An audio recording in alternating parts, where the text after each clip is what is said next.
Divine Television Network USA is the best place to be. We inspire, empower, and educate. We build and nurture community and transform our world by ministering to the needs of all people, bringing healing and wholeness to the hurting and heartbroken through the love of Christ. Divine Television Network USA, a place of hope.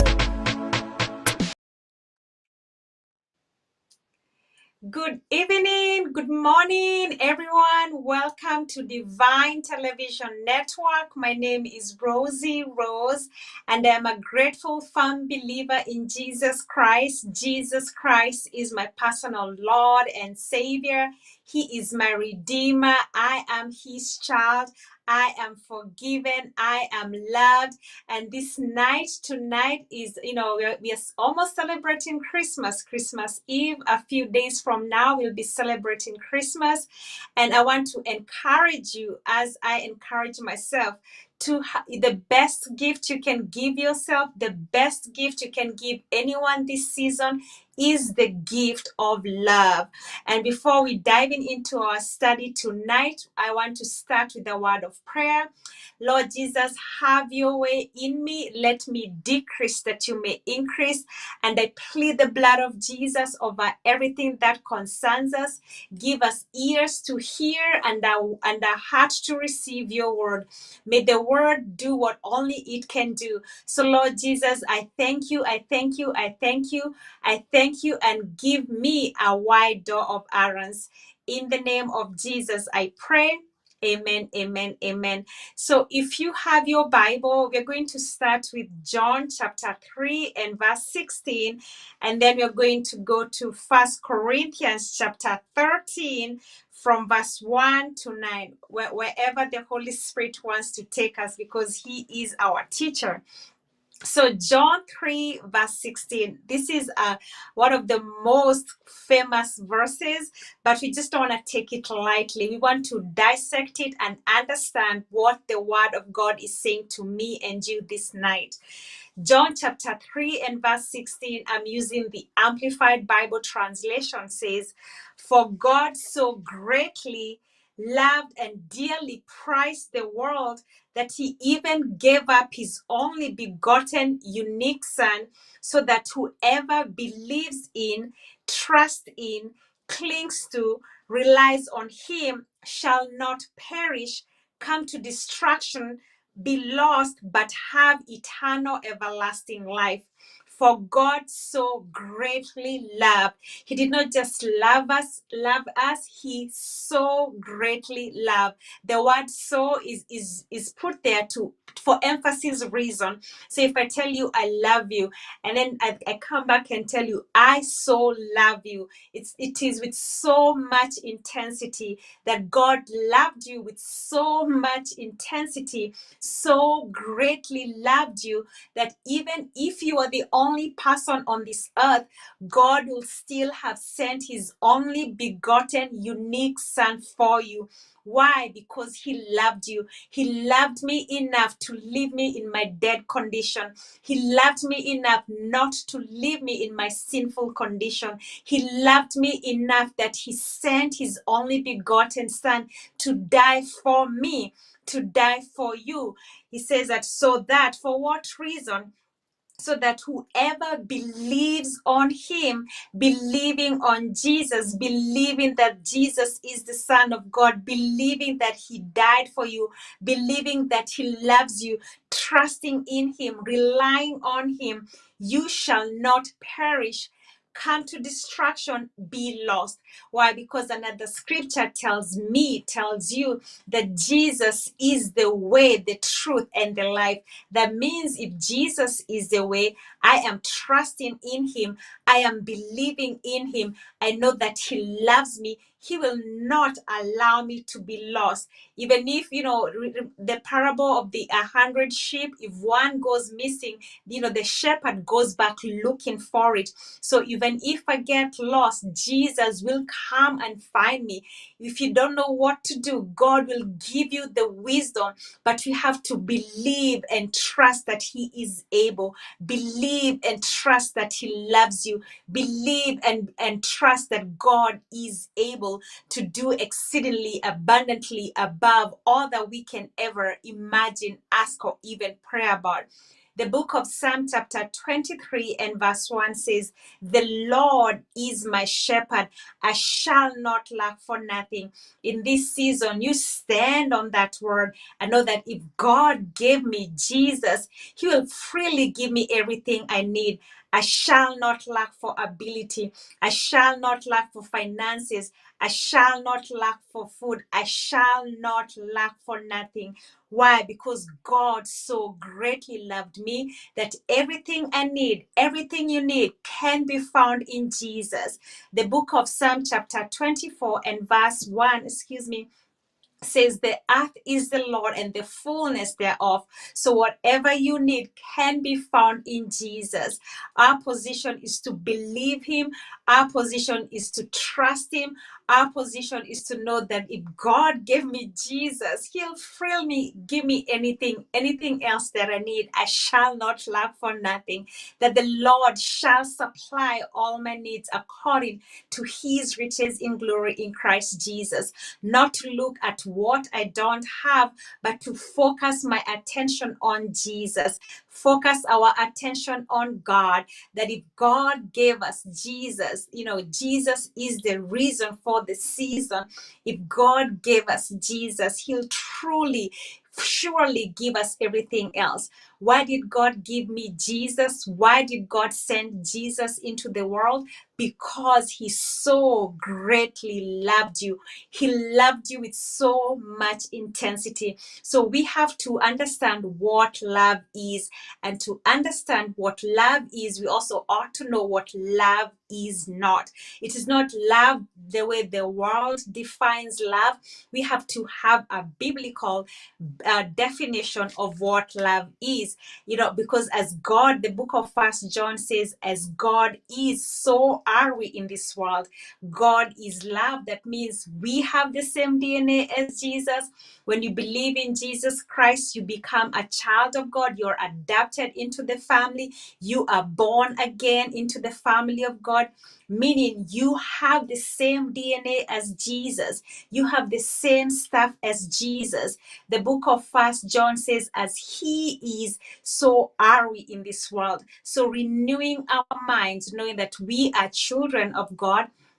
And the book of Ephesians says to be imitators of God as His dear children. So God is love. So what is love? Because this Christmas season, I say again, you can buy people gifts, you can do all these wonderful things, but if you're not doing it out of love, it is useless.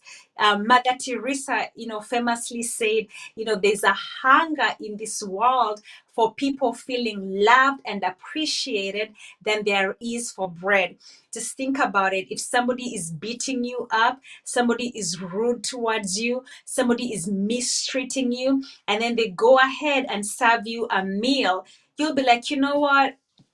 I don't even want that food, but if this person is loving, is kind, is being patient with you, is not being abusive towards you, whatever they serve you, even if you don't like this person, but they're acting in a loving way, you'll be more inclined to eat that bread, to eat that meal. So to be mindful of that in this season, just think about it. God loved you. We are celebrating the birth of Jesus Christ. God loved you so much that He gave. So you cannot love people without giving them. God so loved you that He gave. You can give without loving, but you cannot love without giving. There's a difference. So 1 Corinthians chapter 13 verse 1 says, Amplified Bible Translation, "If I can speak in the tongues of men and even of angels, but have not love, that reasoning, intentional, spiritual devotion, such as is inspired by God's love for, in, and us. I am only a noisy gong and a clanging cymbal. It says, if I can speak eloquently, if I can speak in the tongues of men and even of angels, but have not love, that reasoning, intentional, being intentional in our love walk, spiritual devotion, such as is inspired by God's love for and in us, I am only a noisy gong and a clanging cymbal. Verse 2 says, and if I have prophetic powers and gift of interpreting the divine will and purpose, and understand all the secret truths and mysteries, and possess all knowledge, and if I have sufficient faith so that I can remove mountains, but have not love, God's love in me, I am nothing, a useless nobody. If you know, you can dissect the Bible, you understand all the mysteries, you can prophesy, you have strong faith that you can move mountains. I can move mountains, but I have not love. I am nothing, a useless nobody. So just checking ourselves, judging yourself, and making the right adjustments. The book of Romans chapter 8 and verse 1 says, there is now no condemnation to those who are in Christ Jesus. I miss it, you miss it, but the best thing for us to do is to be quick to repent and say, Lord Jesus, I am sorry. I didn't walk in love. I boasted, I missed it. Please forgive me. And God is a good, good Father. He forgives you, He loves you, and He sees your heart. So what is love? 1 Corinthians chapter 13 verse 4 Amplified Bible says, love. And so, like I said, to know what love is, you also have to know what love is not. So love endures long and is patient and kind. Love endures long and is patient and kind. Love never is envious, nor boils over with jealousy, is not boastful or vainglorious, does not display itself haughtily. It says, love endures long and is patient. For me and you to be patient with our spouses, for me and you to be patient with our children, for me and you to be patient with our neighbors, to be kind. Just think about how much God has been patient with you, how much God has been patient with me.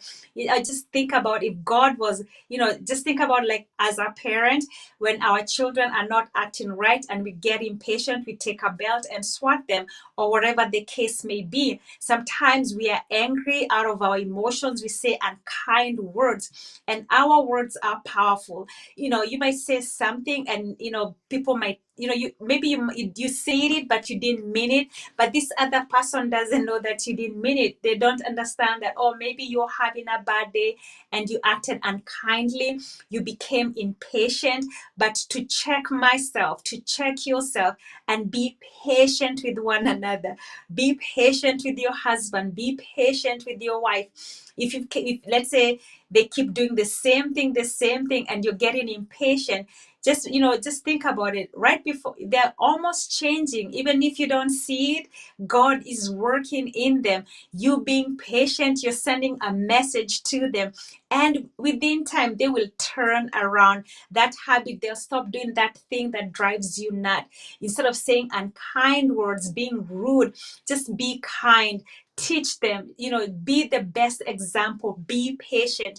You're at a traffic light and somebody just is standing there. You don't know why they're waiting on the light to turn. It could be something, they're going through something.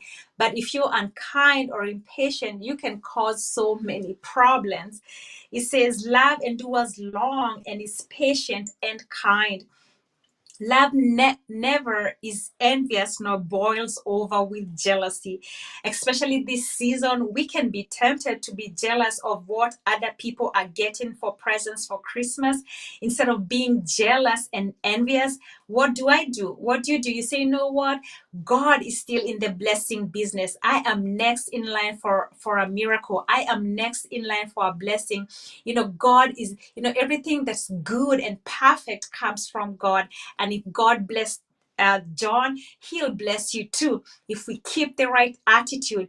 Just think about Cain and Abel. Cain was jealous of his brother. What did he do? He ended up killing his brother. We don't want that to be our portion, because if you let jealousy consume you, start becoming envious and bitter, and you might doing something dangerous. So instead of being jealous, instead of wishing you had what somebody else have, because the truth of the matter is, you don't know what they did to get it. They could have stolen it. They could have done so many crazy things, and here you are being jealous about what somebody else has. Instead, what should I do? What should you do? Thank God that God is still in the blessing business. Thank God that, hey, they got their house, they got a new watch, they got new clothes.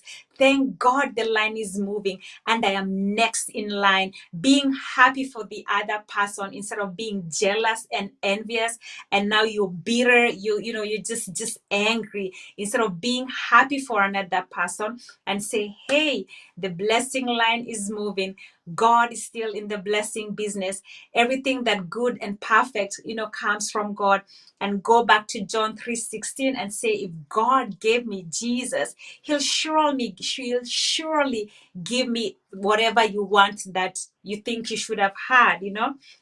It says, love is not boastful or vainglorious, does not display itself haughtily. Verse 5 says, love, it is not conceited, arrogant, and inflated with pride. Isn't that why the devil was kicked out of heaven? Because he was prideful. What should I do? What should you do? Just be humble, because God reproves the proud, but he promotes the humble. Just being thankful, being content where you are, not to be arrogant, not thinking that you're better than other people, but having a humble attitude. He says, love is not conceited, arrogant, and inflated with pride. Just remember, that's how the devil got kicked out of heaven, because God does not like prideful people. Love is not rude. What I have learned is, if you have nothing nice to say, it is to your best bet to just remain silent. The book of Proverbs says, even the stupidest person, even a foolish person, looks wise when they keep their mouth shut. Because once you say something, you'll be responsible for those words. So when you're tempted to say something rude towards someone, just ask yourself, am I willing to eat the fruit of my words? Because words are powerful. Death and life are in the power of the tongue. So before I speak, before you're tempted to be rude towards your loved ones, check yourself.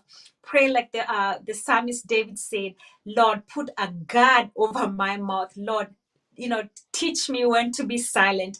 Give me the right words to say, instead of being rude and mannerly, and love does not act unbecomingly. I'm going to read it again. Love is not conceited, arrogant, and inflated with pride. It is not rude. So again, you have nothing nice to say, I have nothing nice to say, just keep your mouth shut. You're not going to get in trouble for something you did not say. But once I open my mouth, once you open your mouth, be ready to eat the fruit of your words, because they will come back to you. And you don't want something, to eat some words that you said that you shouldn't have said. You don't want to live in regret. It says, love is not rude and mannerly, and does not act unbecomingly. Love, God love in us, does not insist on its own rights. Have you ever, know someone, or maybe it's you're like, it's my way or no way. So what should I do? What should you do? Making allowances for one another, seeing, letting somebody else, hearing somebody else's opinion, not just your opinion, but making allowances for one another. It says, love, God's love in us does not insist on its own rights or its own way. For it is not self seeking, it is not touchy or fretful or resentful. It takes no account of the evil done to it. It pays no attention to a suffered wrong. I like this one. It says, it takes no account of the evil done to it. It pays no attention to a suffered wrong. What does that mean? Being quick to forgive. Maybe you're going to have people over for the Christmas dinner or whatever, and they did something to you last week or the last year. Instead of, don't hold a grudge, be quick to forgive.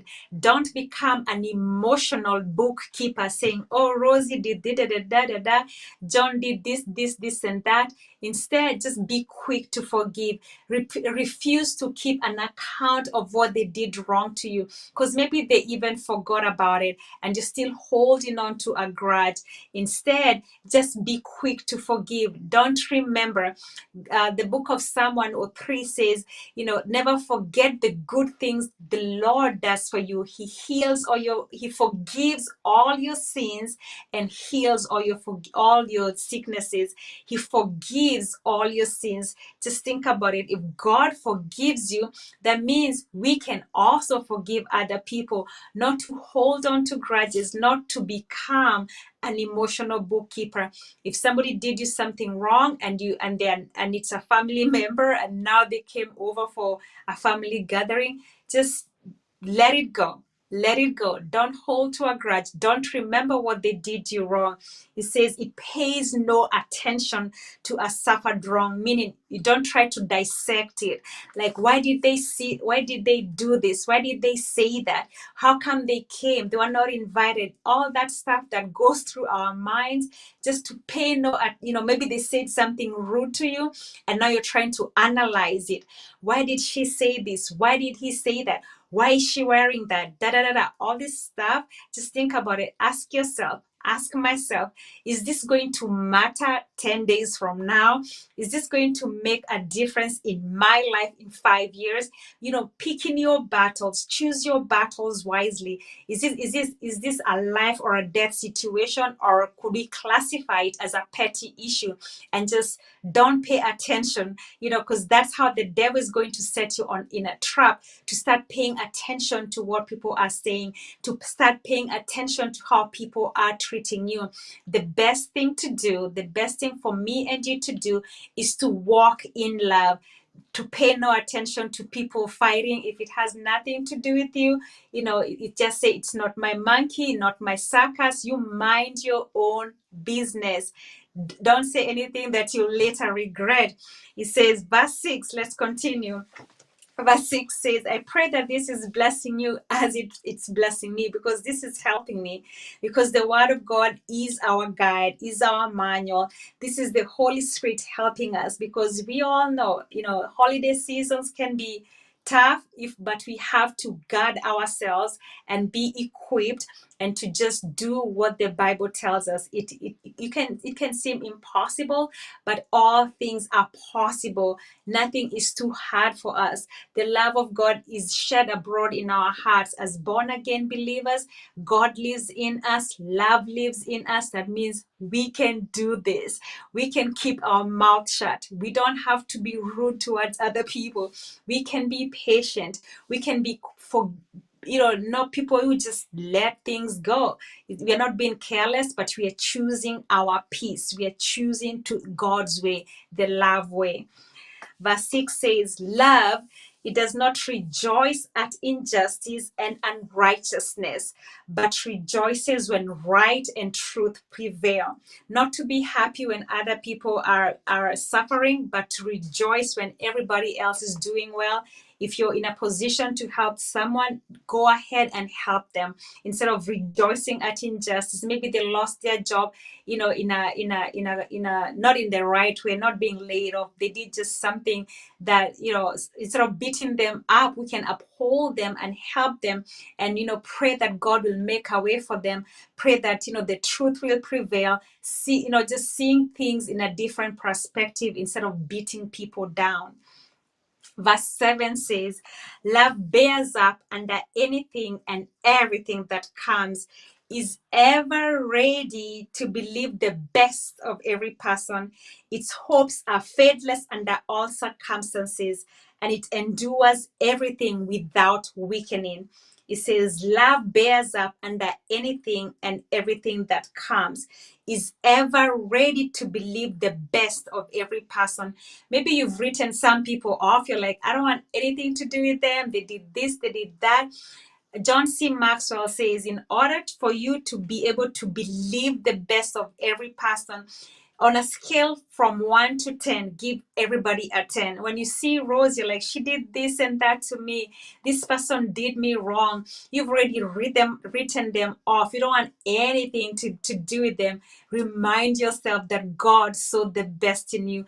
God loved you so much. In spite of your mess, He so greatly loved you that He died for you. That means instead of writing this person off and say, I don't want anything to do with them, I don't want nothing, don't call me, you're avoiding this person, give them a second chance. God is a merciful God, and see the best in them. Maybe just find something nice. You can say, oh, they have a nice shirt. Oh, I like your shoes. Oh, I like your eyes. See the best in everyone. Whatever is going to help you, distract you from the wrong that they did to you. He says, love bears up under anything and everything that comes, is ever ready. Be ready to believe the best of every person, regardless of what they have done or regardless of what you've heard about them. Because sometimes someone may tell you something about Rosie, so you already have this conception about me, and you've never even met me. All you've heard about me is wrong. All you've heard about John is wrong, just wrong stuff, just vile stuff. But just forget about it and just treat them as you've never had anything about them. See the best in them. Out of a scale from 1 to 10, you just give them a 10. Why? Because that's how God sees you. He sees you as perfect. He sees you as holy. He sees you as unblameable. He sees you as justified, just as if you have never done anything wrong. So for me and you to also, be ready to believe the best of every person. Its hopes are faithless under all circumstances, and it endures everything without weakening. Verse 8 says, love never fails, never fades out or becomes obsolete or come to an end. Love never fails because God never fails. God is love. You cannot fail if you're patient with people. I cannot fail if I'm kind to people. You cannot fail if you choose to forgive people. You cannot fail if you're just, acting like a child of God. You cannot fail. You cannot fail. You cannot fail because love will never fail. God will never fail. Keep walking in love. Verse 11 says, when I was a child, I talked like a child. I thought like a child. I reasoned like a child. Now that I have become a man, I am done with childish ways and have put them aside. So checking myself, check yourself. When I was a child, how did you act when you were a child? You threw tantrums. You insisted on your own way. You were rude when other people were talking. You were also talking. You wanted things your way. You were very impatient. But as we grew up, as we are growing up in our spiritual walk, we have to put away childish things. We have to be kind to one another. We have to be patient. We have to see the best in people. We have to be, kind, patient, seeing the best in people, forgiving other people. And the thing is, even if this other person is not walking in love, you just do you. You stick on the love lane. Why? Because love never fails.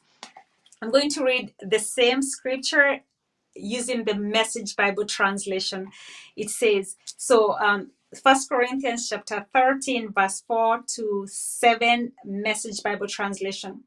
It says, so no matter what I say, what I believe, and what I do, I am bankrupt without love.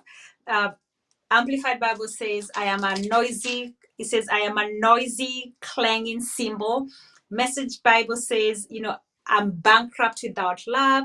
And Amplified Bible says, I am nothing. Just think about it. When you're not walking in love, when you're being impatient, when you're being rude, when you're holding on to grudges, when you're not walking in love, you can you can prophesy, you can know how to break down the Bible, you can understand all the mysteries in the Bible, you can be a person of strong faith, and move mountains, but have not love, God's love in you. God loves in me. I am nothing, a useless nobody. We don't want that to be our portion. It says, Message Bible, love never gives up. So you cannot give up on your loved ones. Don't give up on your marriage. Don't give up on your child. Do not give up, because love never gives up. God never gave up on you. So you cannot give up on yourself. You cannot be without hope when you have God on your side. Hope gives you for your future. You just stand on the word of God, stand on the promises of God. Be patient. Love never gives up. Love cares more for others than for self.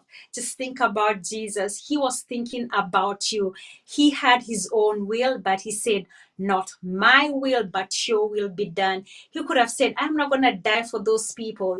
They're sinning, they're messed up. But in spite of our mess, in spite of your mess, God so greatly loved you that he sent his only begotten son. He wasn't thinking about himself. Jesus didn't come to be served, but he came to serve.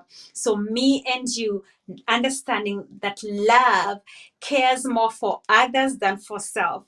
Love doesn't want what it doesn't have. What does that mean? Love is not jealous. It's not envious.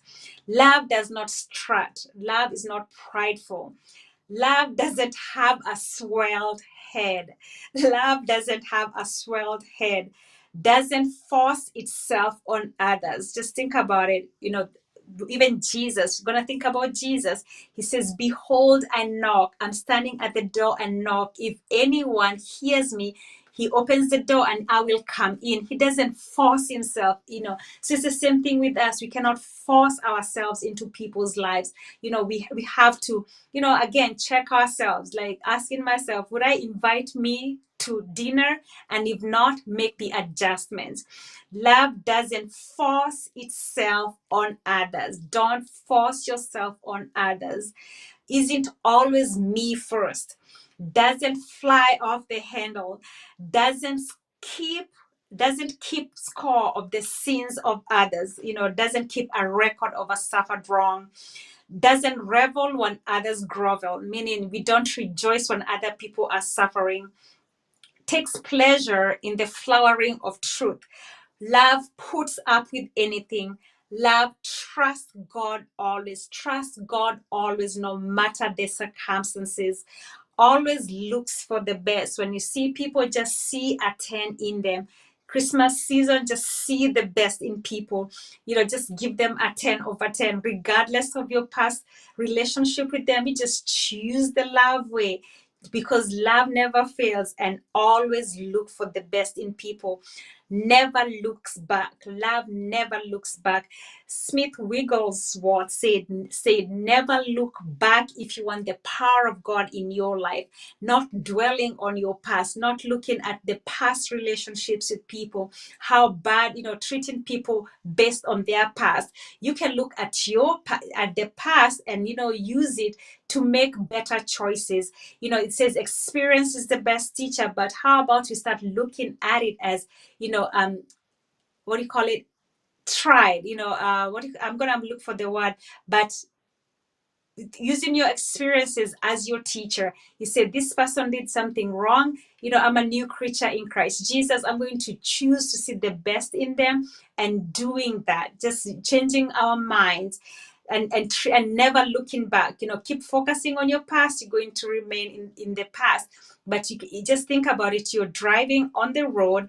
When you look at the back, it's because you're just looking back to make sure that you can make the right turn. So it's the same thing with us. If you have to look back at your past, it's to help you make a better decision moving forward. But don't dwell on your past, but keeps going to the end. Love never looks back, but keeps going to the end. Love never gives up. Don't give up on yourself. Don't give up on your loved ones. Just in summary, just say, you know what, I'm going to choose to walk in love this Christmas season, because love always wins.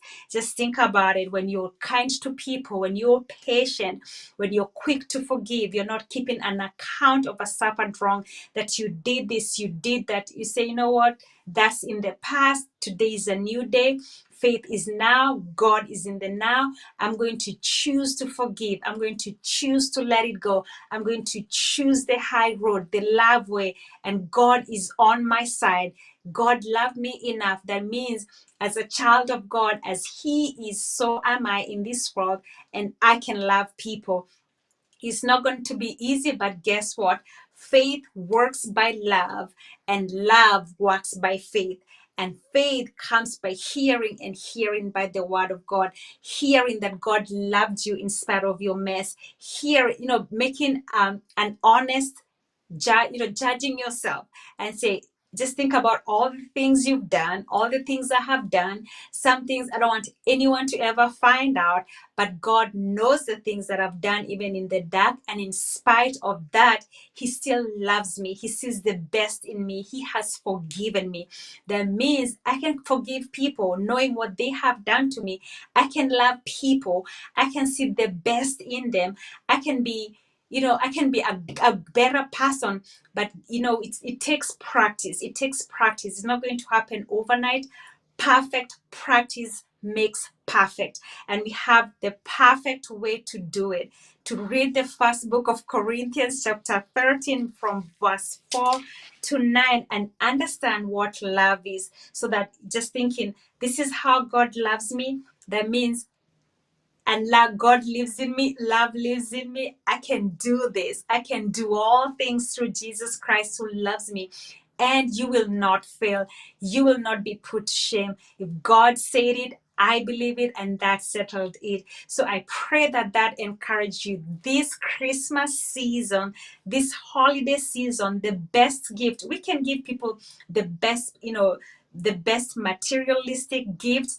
But if you don't do it in love, you're just throwing it, you're just doing, you're giving me a present, and you're like, oh, remember what you did, this, did that, it just ruins it. But if you just give it joyfully, just think about it. God so, willingly gave us Jesus. He didn't, say, okay, I'm sending Jesus to you, but remember you sinned, remember you did ABCD. He doesn't remind us. So to be imitators of God, to be doers of the word, not just hearers, only deceiving ourselves. Reading these scriptures on love consistently and practicing it. Perfect practice makes perfect. Reading it, renewing our minds. And I believe that we can do it. We can do all things through Jesus Christ who infuses us with strength. We can do it because greater is Jesus Christ who lives in us than the evil that's in the world. If God before us, who can ever be against us?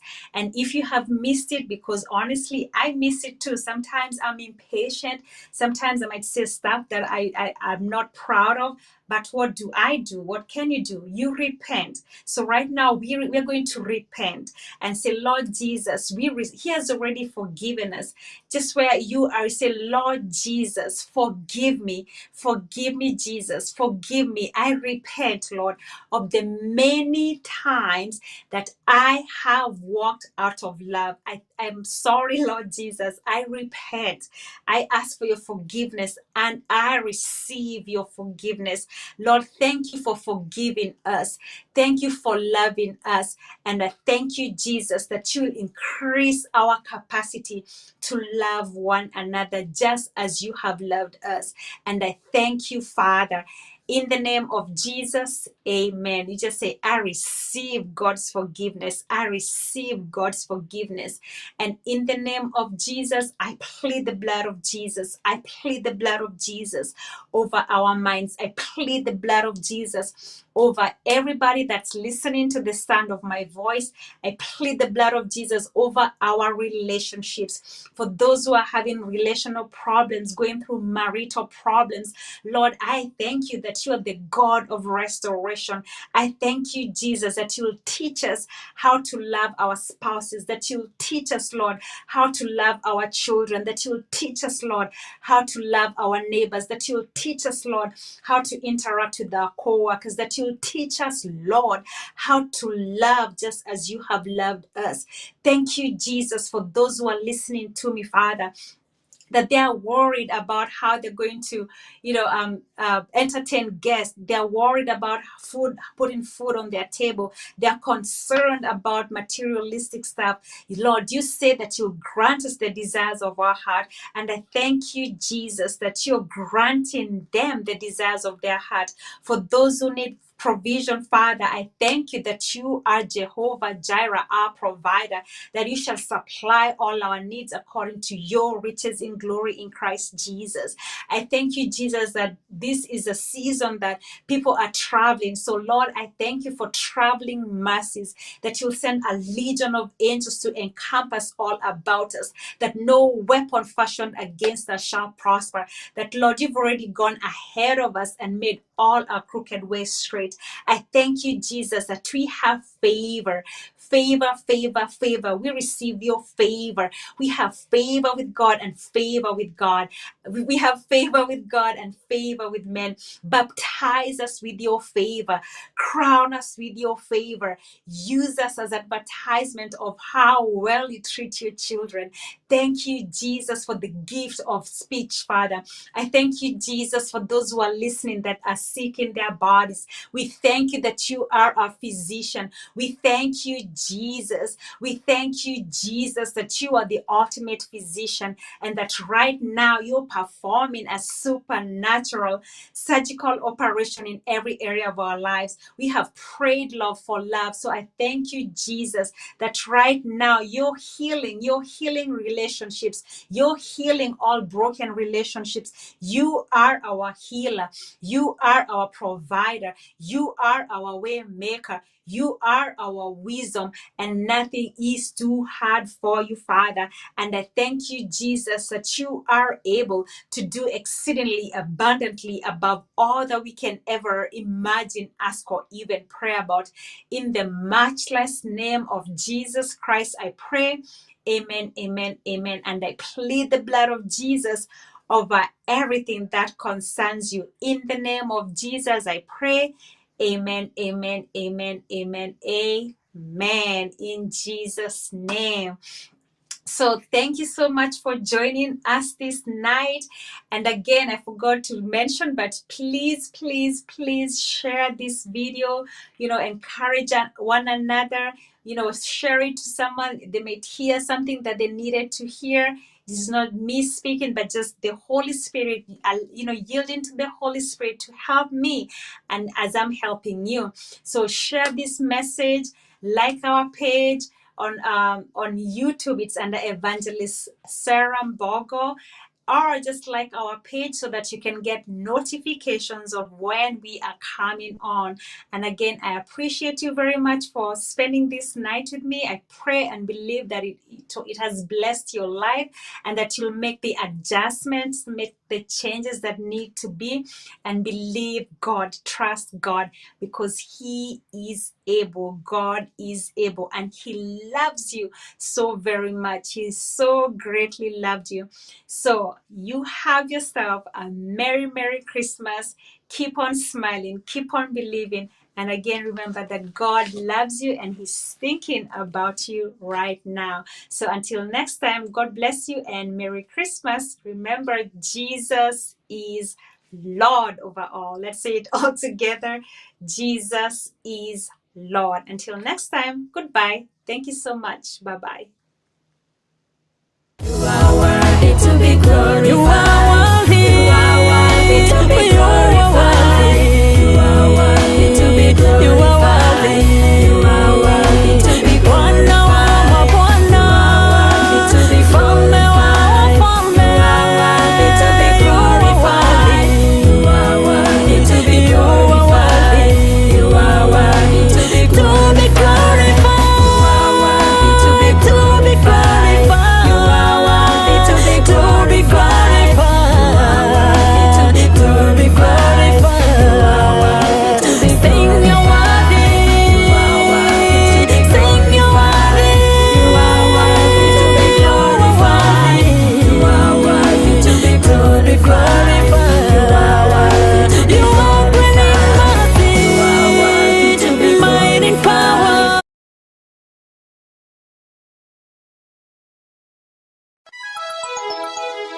Divine Television Network USA is the best place to be. We inspire, empower, and educate. We build and nurture community and transform our world by ministering to the needs of all people, bringing healing and wholeness to the hurting and heartbroken through the love of Christ. Divine Television Network USA, a place